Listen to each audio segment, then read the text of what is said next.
Hi there, very warm welcome to you. It's Brophy here, and I just want to share something which I know can have a positive impact on your life and the life of those around you. So it's something that made a big impact on me when I first heard about it, and then over the years I've seen it in effect in the workplace, in relationships between parents and children, and in any relationships in general. So in case you haven't heard about it, what I'd like to very quickly summarise is basically The 5 Love Languages by Dr. Gary Chapman. Now, don't worry if you're in a relationship. If you're not in a relationship, this also relates to the workplace, working with colleagues. It relates to children if you're a parent.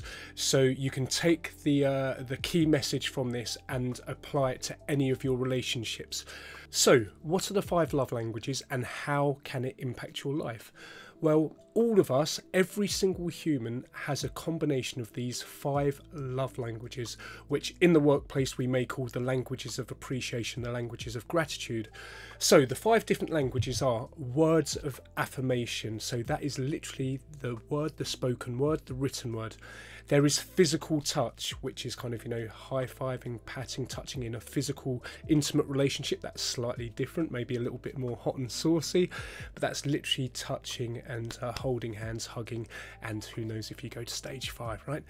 The third language is receiving gifts. So this is kind of physical gifts, literally tangible physical gifts.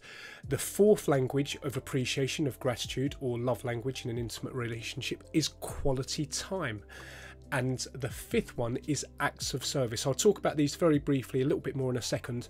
But basically, the key takeout is to understand that all of us have a combination of these 5 different languages. We communicate and we like to be communicated in these 5 different ways. However, importantly, we do not all have the same preference. We tend to have 2 primary preferred modes that we prefer to be communicated into. So not all of these languages are equal for each of us, and we will have a different combination of number 1 and number 2, which we prefer people to communicate to us via. So for example, in an intimate relationship, my number 1 is physical touch, my number 2 is words of affirmation. I'm not fussed about physical gifts, it really doesn't bother me. However, for somebody else, physical gifts, tangible gifts may be their number 1. They may not really appreciate physical touch. So to somebody like me, if I went to touch them and I'm thinking, oh my gosh, is it me? Do they not like me? Is it something that I've done? It may not be anything to do with me at all. It may actually be that physical touch isn't a primary need for them. It's not a primary language for communication. So with this in mind, what we tend to do, because we don't know about this, we tend to communicate to others in our preferred format. So it's a little bit like the Englishman going across to France, the 2 people not understanding what each other are saying, and then maybe trying to communicate a little bit louder, a little bit more exaggerated, but the message is being lost because the fundamental language is not comprehended. So if you know what the 5 languages are, and I'll talk about these again a little bit more in a second, the first thing to do is just to ask yourself, what is my number 1 and my number 2? Yes, you have all 5 of them, but we tend to have 2 predominant ones, and they may be different in the relationship. They may be slightly different in the workplace. Obviously, I'm not so fussed about physical touch in the workplace. In the workplace, it's probably words of affirmation and acts of service. But if you know what your number 1 and number 2 are, and importantly, if you know about this and then you start to know what your colleagues or importantly your significant other, if you're in a relationship or if you want to be in a relationship and you want to make that a happy, sustainable relationship, or if you're a parent and you have children and it may be different for each of your children. You may have some children who want the hugs, the physical touch. You may have some who really prefer the one-on-one quality time. You may have others who want the acts of service. So let me just tell you a little bit more about what they are. So in a relationship, words of affirmation, ways to communicate would be to encourage, to affirm, to show appreciation, to empathise and to listen actively. And it can be words spoken or the written word. So I'm a sucker for a card or for an email or a WhatsApp message, which is affirmative and sort of loving and kind and supportive. So some of the actions that you can take, you could send an unexpected note, you could send a text, a WhatsApp or a card, and genuinely encourage and often and frequently. And things to avoid with words of affirmation is non-constructive criticism. So if you are going to criticize, make it constructive. I can vouch for myself. I get my back up if I feel that I've been criticized sort of unconstructively or without merit. And that's something for me to take on board, not anyone else. But I just realized, because actually it goes against my number one language of communication, which is words of affirmation. Another thing that you want to avoid is not appreciating or recognizing effort made by your partner or your colleague. So that's words of affirmation. Now let's look at physical touch. That's quite self-explanatory, obviously different in a physical relationship, romantic relationship, as it would be at work. But how to communicate non-verbal through the physical. So use body language and touch to emphasize your appreciation, your caring and your love. Maybe get rid of the word love in the workplace, but literally high five, touching, pat on the back, arm around somebody's shoulder, not being inappropriate, of course. So actions to take in a relationship could be hugging, kissing, holding hands, showing physical affection regularly, making intimacy a thoughtful priority, not kind of just a mindless activity. And things to avoid: physical neglect, long stints without intimacy, receiving affection coldly and unwelcomingly. So that's physical touch. Okay, number 3, receiving gifts. Quite self-explanatory, but for some this is number 1 or number 2 important. So for those people, it's about being thoughtful, making your spouse or your partner a priority, and to speak purposefully. So actions that you can take: give thoughtful gifts and gestures. Small things matter in a big way, so express your gratitude, and also make sure that you express gratitude when you're receiving a gift from them. And things to avoid: forgetting special occasions, unenthusiastic gift receiving, and forgetting to give them sort of small token gifts. So number 4 is quality time. So how to communicate: uninterrupted and focused conversations, being present with them, not having distractions on. I've got a friend, I asked him, do you know what your wife's number 1 and number 2 was? He said absolutely. He said number 1 is quality time and number 2 is acts of service. I said, what do you mean? He said, I know for a fact because I was present in a room, sat on the sofa for 4 hours with her the other night. I was on my computer doing my music and doing my emails and a little bit of work and surfing the internet and Facebook and social media. However, at the end of the evening, she turned around and she said, I wish you'd spend some quality time with me. He said, I thought I had spent quality time, but because I'd been distracted and not one-on-one with her, it wasn't in her eyes quality time. So using what he knows with this, he says, I can do whatever I want for the rest of the evening if I come in and I spend half an hour one-on-one, if I do acts of service, cook dinner or make dinner for her, and spend at least half an hour where I'm really focused, I don't have any distractions, then I'm free to do what I want. She feels totally loved, she's topped up on her emotional needs, and I can crack on with my distractions, with my social media, my music, and even go out with my friends and whatnot. So that's an example of quality time. So actions to take: create special moments together, take walks and do small things with your spouse. Trips or weekend getaways could be massive for these people who appreciate quality time. And things to avoid: distractions when spending time together, or long stints without one-on-one time. You know, being in a group, being distracted, having other people and other things going on doesn't suffice for those who need quality time as their number 1 or their number 2 language of gratitude. And then fifthly, acts of service. So how to communicate: you can use phrases like, how can I assist, how can I help, what can I do for you? Those people want to know that you're with them and that you're partnered with them and that you're there to assist them. So actions to take: you can do chores together, you can make them breakfast in bed, you can cook them dinner, you can do some of the housework.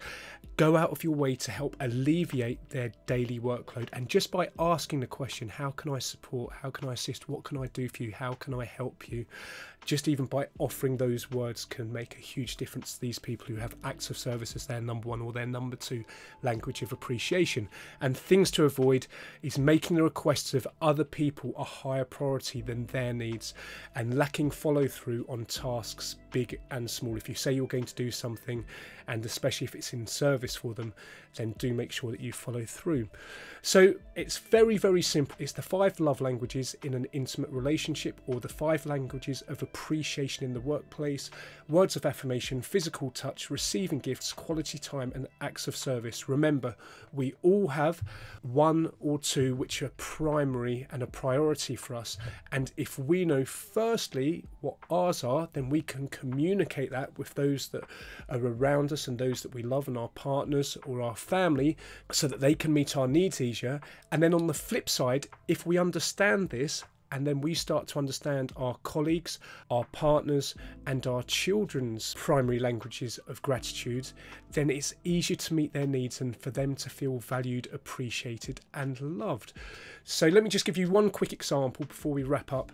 I've done consulting with a number of businesses, and occasionally we'll actually do this exercise when we're in a team, and if we've got like 30 or 40 or 50 people in a room, I will explain this, as I have done here, a little bit more in depth, but in 15 minutes I explain it, and then I ask everybody in the room to think about, in the workplace, because in that instance we're talking about in the workplace, what are their number one and number two modes of appreciation in the workplace, and to write them down. We then collect those, we share them in the room, and I have had so many managers come back to me and leaders say, oh my gosh, if only I'd have known about this before, I could have saved thousands of pounds on our monthly sort of flash dinners.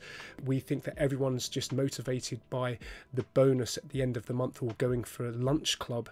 Actually, what many of these people are saying is that they just want quality time with one of their managers or their supervisors. Actually, they want acts of service, to know that their team or their leader is there to support them, or for many that they just need some words of affirmation. They literally need some encouragement. They need to get an email from us, or they need us to come around and actually tell them physically, or they need a pat on the back, literally an arm around their shoulder, just say, look, I'm here for you, you know, you're doing a great job, really appreciate you here. And it's not just about the financial rewards, which a number of leaders and business owners have said to me that they have always sort of focused on just the monetary, tangible gifts, because that is what they have been motivated by in setting up the company in the first place. So an eye-opener for many business owners and people within businesses, but more importantly, this is about how we can communicate more effectively, how we can meet each other's needs and understand that we do not all speak the same language. In the same way as we just mentioned at the beginning, the English person like old Del Boy trying to speak louder and more exaggerated and slower to the French person, thinking that if they do that, that the French person will understand. They won't understand because they're speaking a different language. So in exactly the same way, just to appreciate what our primary number one and number two language of appreciation is in our romantic relationship, in the workplace, and with our children, and then likewise to share that with other people and to understand what their needs are, so we can meet their needs on their level with what their primary number one and number two language is. So that's it. A quick summary of the 5 love languages by Dr. Gary Chapman. Also, you can get the 5 love languages for children, or the 5 languages of appreciation in the workplace. International bestsellers that have made a huge difference with millions of relationships around the world. So just a quick summary. Firstly, remember what the 5 languages of appreciation or love languages are. Secondly, have a think about what your number one and number two are. Firstly, in your romantic relationship, if you've got a romantic relationship, or if you're married, or if you've got a significant other. Secondly, with your children, if you've got children. And thirdly, with colleagues or with your superiors or the people that you work with. If you understand what your number one and number two are, you can then share this with other people, and you can share with them and explain how they can meet your needs better. Likewise, if you share this with other people, if you've got a partner, a wife, a husband, with your children, you can then ask them what their number one and number two are. Even better, have a guess first, make a game out of it and have a guess and say, would I be right in saying, or I think your number one and number two are this? You may be pleasantly surprised, you may be correct, you may be off mark, in which case you can learn about your partner or your children or your colleagues and your clients, and they can tell you and share with you how you can meet their needs better. So very simple in its concept. There's only 5, but remember, we all have a number one and number two which take precedence and are prioritized, which we prefer to be communicated in. And if we know this about ourselves and others, we can have more harmonious, more successful relationships with less effort and less stress and less miscommunication. So thank you for your time. It's Ben Brophy here. It's been a pleasure sharing with you. If you would like any support, I have a couple of coaching spaces available. I'm currently helping people with things including YouTube, creating videos, understanding how they can utilize video technology, helping people with creating courses, podcasts, recording audio, helping some people with planning and ideas and strategy for 2022 and beyond.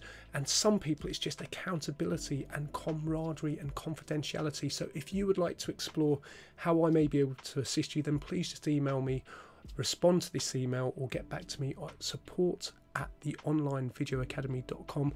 It'd be a pleasure to share with you and speak with you and potentially see how I can assist you. As always, my primary aim and objective is to save people time, effort and energy by sharing best practice tips, tools, resources and ideas to save you time, which is money, to give it back to you so you can get leveraged results, so you can spend more time with the people you love, doing the things that you love most, so you can enjoy this lovely journey that is life. So thank you for your time. It's a pleasure to share. Please feel free to forward this with anyone you believe it may be of interest with, and I look forward to sharing with you very soon. Thank you for your time. Have a wonderful day.